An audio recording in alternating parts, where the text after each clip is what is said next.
സരിനെ കൂടെ കൂട്ടുമെന്നുള്ളത് ഇടതുപക്ഷം രഞ്ജീവ് ഗോവിന്ദന്റെ പ്രസ്താവിച്ചിട്ടുണ്ട്. വോട്ടെങ്കിലും സരിൻ മികച്ച സ്ഥാനാർത്ഥിയായിരുന്നു എന്നുള്ളത് കൂട്ടിക്കോട്ടെ. അവിടെ എന്താ CPM ഇപ്പോൾ ഏതായാലും പോയില്ലേ, ഇനിയാളെ നമ്മൾ തിരിച്ചെടുക്കാൻ നമുക്ക് താല്പര്യമുണ്ടോ? ഒരിക്കലുമില്ല. സരിൻ തിരിച്ചു വന്നാൽ പോലും ഞങ്ങൾ പരിഗണിക്കില്ല, ഉറപ്പ്. കാരണം ഒരു ഒരു ഒരു ഒരു ഒരു പ്രത്യേക ക്രിട്ടിക്കൽ പോയിന്റിൽ പാർട്ടിയെ വിട്ട ചതിയനാണ്. അദ്ദേഹത്തെ തിരിച്ച് പാർട്ടിയിലേക്ക് എടുക്കാൻ ഞങ്ങൾക്ക് ആഗ്രഹമില്ല, താല്പര്യമില്ല, ചെയ്യുന്ന പ്രശ്നമില്ല. ഗോവിന്ദ മാഷ് തന്നെ കൊണ്ടു നടന്നോട്ടെ.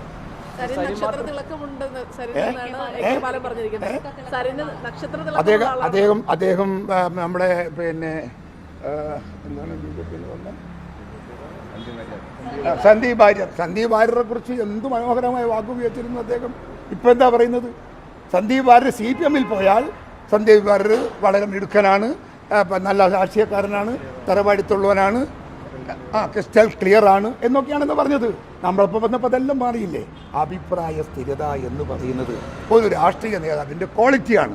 വായി തോന്നിയതും സമയത്ത് തോന്നിയതും സന്ദർഭത്തിൽ തോന്നുന്നതും വിളിച്ച് പറയുന്നവൻ രാഷ്ട്രീയക്കാരനല്ല, അവൻ രാഷ്ട്രീയത്തിലെ ഭ്രാന്തി വികാരത്തിൻ്റെ ഉടമസ്ഥനാണ്. എന്ത് യാഥാർത്ഥ്യത്തിൻ്റെ പുറത്ത് അദ്ദേഹം ഈ പറയുന്നതെല്ലാം തിരിച്ചും മറിച്ചും പറയുന്നത്? അയാളെങ്ങനെ ഇതെല്ലാം പറഞ്ഞത്?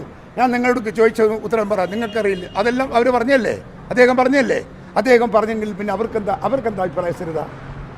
അവർക്കെന്താ അഭിപ്രായ സ്ഥിരതയാ? പിന്നെ അവർ വന്ന് രംഗത്തിറങ്ങി സജീവമായി അവരാഗ്രഹിച്ചത് വന്നിട്ടുണ്ടാവാം. ഞങ്ങൾ ആരും അവരെ പിന്തുണക്ക് പോയിട്ടില്ല, അവരാരും ഇങ്ങോട്ടും വന്നിട്ടില്ല, ഞങ്ങൾ അങ്ങനെ ഒരു വോട്ട് ചോദിച്ചിട്ടില്ല. ഞങ്ങളുടെ സ്ഥാനാർത്ഥിക്ക് വോട്ട് ആരും ചെയ്യും, സ്വാഭാവികമാണ്. അത് നമ്മൾ രാഷ്ട്രീയ എതിരാളികളിൽ നമ്പർ 1, നമ്പർ 2, നമ്പർ 3 അങ്ങനെയുണ്ട്. ഒന്നുപോലെ ആവില്ല 2, 2 പോലെ ആവില്ല 3. അപ്പോൾ സ്വാഭാവികമായും ചെറിയ കുറ്റമില്ല, ചെറിയ പിന്നെ അഭിപ്രായ വ്യത്യാസമുള്ള പാർട്ടിയുടെ സ്ഥാനാർത്ഥികൾക്ക് വോട്ട് ചെയ്യുക സ്വാഭാവികമാണ്. അങ്ങനെ ചെയ്തിട്ടുണ്ടാവാം അവർ. അത് ചെയ്തിട്ടില്ല എന്ന് പറയുന്നില്ല, ചെയ്തു എന്ന് ഞാൻ പറയുന്നില്ല, എനിക്കതറിയില്ല. ഞങ്ങൾ പക്ഷേ ഔദ്യോഗികമായി അങ്ങനെ ഒരു വോട്ട് ചെയ്യണമെന്നോ സഹായിക്കണമെന്നോ ഞങ്ങൾ പോയി പറഞ്ഞ് ചെയ്തെങ്കിൽ മാത്രമേ അതിന് ഉത്തരം പറയാൻ എനിക്ക് അർഹതയുള്ളൂ. എന്തെല്ലാം കളിച്ചു? ട്രോളി മാത്രമാണോ? വേറെ എന്തെല്ലാം കളിച്ചു? ഒന്നും ബന്ധില്ലല്ലോ.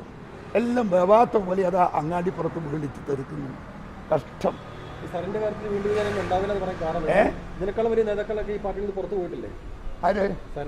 പക്ഷേ ഇതൊരു ചതിവാണ്.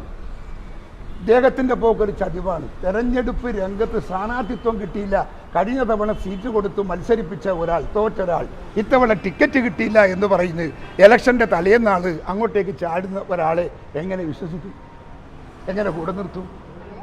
പറയും. ആ അനുഭവത്തിൻ്റെ പശ്ചാത്തലത്തിലാണ് വേണ്ടെന്ന് പറയുന്നത്. കോൺഗ്രസ് എന്ന് പോയവരെ തിരിച്ച് നമ്മൾ കൊണ്ടുവന്നിട്ടുണ്ട്. അവരൊന്നും ഇതുപോലത്തെ ചതിവ് കാണിച്ചിട്ടില്ല. ഇതൊരു ചതിവാണ്. പ്രത്യേകിച്ചും വ്യക്തിപരമായി KPCC പ്രസിഡന്റോട് കാണിച്ച ചതിവാണ്. ഈ ജില്ലയിലെ സരിൻ മാത്രമല്ല മറ്റ് നേതാക്കളും ജില്ലാ കോൺഗ്രസ് നേതാക്കളെ പരാതി ഉന്നയിച്ചിട്ടുണ്ട്. അതിനിപ്പോൾ തെരഞ്ഞെടുപ്പിന് ശേഷം ജില്ലയിലെ മറ്റ് കോൺഗ്രസ് നേതാക്കളും പാലക്കാട് DCC വലിയ പരാതി ഉന്നയിച്ചിരുന്നു. അപ്പോൾ അതിന് എൻ്റെ കയ്യിൽ പരാതി ഇതുവരെ വന്നിട്ടില്ല. ഞാനാണ് KPCC അധ്യക്ഷൻ. പരാതി ഉണ്ടെങ്കിൽ KPCC അധ്യക്ഷനാണ് പരാതി കൊടുക്കേണ്ടുന്നത്. എൻ്റെ കയ്യിൽ ഇതുവരെ ആരുടെ ഭാഗത്തും പരാതി വന്നിട്ടില്ല. പരാതി വന്നാൽ അതിനെക്കുറിച്ച് ഞാൻ അന്വേഷിക്കും. 1000 വോട്ടാണ് സാറിന് കഴിഞ്ഞ തവണത്തെ ഇലക്ഷൻ വെച്ച് നോക്കുകയാണെങ്കിൽ CPM പാലക്കാട് കൂടിയിരിക്കുന്നത്. അപ്പോൾ കോൺഗ്രസ് വോട്ടുകളൊന്നും തന്നെ പോയിട്ടില്ല എന്നുള്ള ഉറപ്പാണ്. ഞാൻ ആദ്യം പറഞ്ഞിട്ടില്ലേ, ഒരു ഈച്ച പോലും കൂടെ പോയിട്ടില്ല എന്ന്. അത്ര ശരിയാന്ന് നിങ്ങൾക്ക് ബോധ്യമായില്ലേ?